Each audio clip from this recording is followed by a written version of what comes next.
element. When we say block element always appear to start on a new line.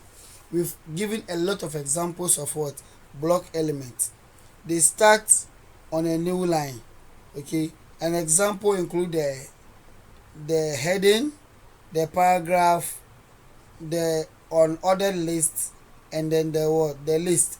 Every element you see here, okay, within this particular bracket, anytime you introduce them, start on a new line. Let's see some of the examples we have used. Now, anywhere you use paragraph is a block element. Okay, and then heading, let me check out the heading. The heading also starts on a new line. So let's check on our home page to see. If we check on the home page, you realize that this is H1, it's on a new line. This H2 on a new line. This, I'm sure this is another heading of H2, and these are individual paragraphs.